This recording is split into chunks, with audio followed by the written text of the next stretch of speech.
നമസ്കാരം. സൂര്യദീപം അസ്ട്രോളജിയിലേക്ക് എല്ലാവർക്കും സ്വാഗതം. ഇന്ന് നമ്മളിവിടെ സംസാരിക്കുന്നത് രോഹിണി നക്ഷത്രത്തെക്കുറിച്ചാണ്. രോഹിണി നക്ഷത്രക്കാരുടെ ജീവിതത്തിൽ എല്ലാവരുടെയും ജീവിതത്തിൽ ഉണ്ടാകുന്നത് പോലെ ഏറ്റക്കുറച്ചിലുകൾ ഉണ്ടാകും. അപ്പോൾ ചില രാശികളിൽ രോഹിണി നക്ഷത്രക്കാര് എത്തുമ്പോൾ ആ സമയങ്ങളിൽ ഇവർക്ക് ദോഷകാലങ്ങളായിരിക്കും. അപ്പോൾ ഈ ദോഷകാലങ്ങളെയും നമ്മൾ അനുകൂലമാക്കിയാൽ മാത്രമേ നമ്മളുടെ ജീവിതത്തിൽ ഉടനീളം ഐശ്വര്യം വന്നു ചേരുകയുള്ളൂ. അപ്പോൾ നമ്മൾ ഇന്ന് ഇവിടെ സംസാരിക്കുന്നത് രോഹിണി നക്ഷത്രത്തിന് ദോഷകാലങ്ങൾ ഏതൊക്കെയാണെന്നും ആ ദോഷകാലങ്ങളെ എങ്ങനെ നമ്മൾക്ക് അനുകൂലമാക്കി ജീവിതത്തിൽ ഐശ്വര്യം കൊണ്ടുവരാൻ കഴിയും എന്നുള്ളതാണ്.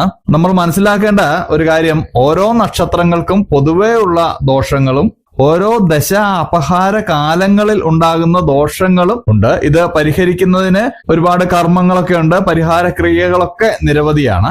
ജാതകന് അനുയോജ്യമായതൊക്കെ തിരഞ്ഞെടുത്ത് അനുഷ്ഠിക്കാവുന്നതാണ്. എന്നാൽ ഇങ്ങനെയുള്ള ദോഷങ്ങൾ മാറ്റുന്ന പൂജകളൊക്കെ ചെയ്യുന്നതിന് ഒരുപാട് പണച്ചെലവുകളൊക്കെ ആവശ്യമായി വരാറുണ്ട്. എന്നാൽ നമ്മളിവിടെ സംസാരിക്കുന്നത് ഒരു പണച്ചെലവുമില്ലാതെ ഈ സമയങ്ങൾ നമ്മൾക്ക് അനുകൂലമാക്കിയെടുക്കാൻ കഴിയുന്നത് എങ്ങനെ എന്നുള്ളതാണ്. വീഡിയോയിലേക്ക് കടക്കുന്നതിന് മുമ്പ് നമ്മളുടെ ചാനൽ ഇതുവരെ സബ്സ്ക്രൈബ് ചെയ്തിട്ടില്ല എങ്കിൽ സബ്സ്ക്രൈബ് ചെയ്യുക. കൂടാതെ വീഡിയോകൾ ഇഷ്ടമാകുന്നുണ്ടെങ്കിൽ ലൈക്ക് ചെയ്യാനും മറക്കരുത്. മറ്റൊരു അറിയിപ്പ് കൂടി, നമ്മളുടെ പൂജയിലുള്ള പ്രാർത്ഥനയിൽ നിങ്ങളെ ഉൾപ്പെടുത്തണമെന്നുണ്ടെങ്കിൽ നിങ്ങളുടെ പേര്, നക്ഷത്രം, ജന്മവർഷം, തീയതി എന്നിവ കമന്റ് ബോക്സിൽ രേഖപ്പെടുത്തുക. ഈ രോഹിണി നക്ഷത്രക്കാർക്ക് ദോഷകാലമായി വരുന്നത് രാഹുർദശയിലും ശനിദശയിലുമാണ്. ഈ ദശ അപഹാര കാലങ്ങളിൽ രോഹിണി നക്ഷത്രക്കാർ ചില കർമ്മങ്ങൾ അനുഷ്ഠിക്കേണ്ടതുണ്ട്. രോഹിണി നക്ഷത്രക്കാരുടെ രാഹുർദശ എന്ന് പറയുന്നത് 17 വയസ്സ് മുതൽ 35 വയസ്സ് വരെയാണ്. അതുപോലെ തന്നെ ശനി 51 വയസ്സ് മുതൽ 69 വയസ്സ് വരെയാണ്. ഈ രോഹിണി നക്ഷത്രക്കാരുടെ 3-ാം പാദത്തിൽ ജനിച്ച ആളുകൾക്ക് ശനി വളരെ നല്ല അനുഭവങ്ങളായിരിക്കും തരുന്നത്. ബാക്കിയുള്ളവർക്ക് ശനിയിൽ അപഹാര കാലങ്ങൾ ഉണ്ടാകുന്നതാണ്. അപ്പോൾ ഈ രോഹിണി നക്ഷത്രത്തിൽ പിറന്ന 17-നും 35-നും ഇടയിൽ പ്രായമുള്ളവരും 51-നും 69-നും വയസ്സിൽ ഇടയിൽ പ്രായമുള്ള 1-ാം പാദത്തിൽ ജനിച്ചവരും 2-ാം പാദത്തിൽ ജനിച്ചവരും 4-ാം പാദത്തിൽ ജനിച്ചവരും അനുഷ്ഠിക്കേണ്ട ചില കാര്യങ്ങളെക്കുറിച്ചാണ് ഇവിടെ സംസാരിക്കുന്നത്. ഇവർ പതിവായിട്ട് ചന്ദ്രനെയും ചന്ദ്രന്റെ ദേവതകളെയും ആരാധിക്കേണ്ടതാണ്. തിങ്കളാഴ്ച വ്രതമൊക്കെ അനുഷ്ഠിക്കുന്നത് ഇവരുടെ ജീവിതത്തിൽ ഐശ്വര്യം കൊണ്ടുവന്ന് തരുന്നതാണ്.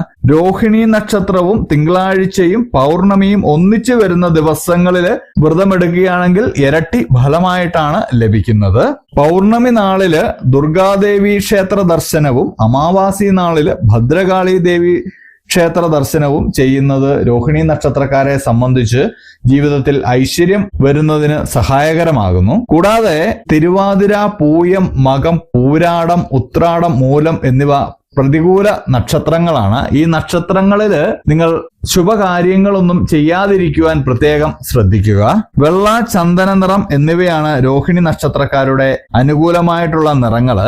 ഈ നിറങ്ങള് നിങ്ങളുടെ വസ്ത്രത്തിൽ ഉൾപ്പെടുത്തുന്നത് വളരെ നന്നായിരിക്കും. ഈ മേൽപ്പറഞ്ഞ കാര്യങ്ങളൊന്നും ചിലപ്പോൾ നമ്മളുടെ ജീവിത സാഹചര്യവും തിരക്കും കാരണം ചെയ്യാൻ കഴിഞ്ഞില്ലെങ്കിൽ രോഹിണി നക്ഷത്രക്കാർക്ക് ചെയ്യാൻ കഴിയുന്ന ലളിതമായിട്ടുള്ള ഒരു കാര്യം കൂടി നമ്മൾ ഇവിടെ പറയുകയാണ്. രോഹിണി നക്ഷത്രക്കാരുടെ ദേവത ബ്രഹ്മാവാണ്. നിത്യവും ബ്രഹ്മാവിനെ പൂജിക്കുന്നതും ബ്രഹ്മമന്ത്രം ജപിക്കുന്നതും ഉത്തമമാണ്. അങ്ങനെയുണ്ടെങ്കിൽ രോഹിണി നക്ഷത്രക്കാർക്ക് ജീവിതകാലം മുഴുവനും ഐശ്വര്യമായിരിക്കും.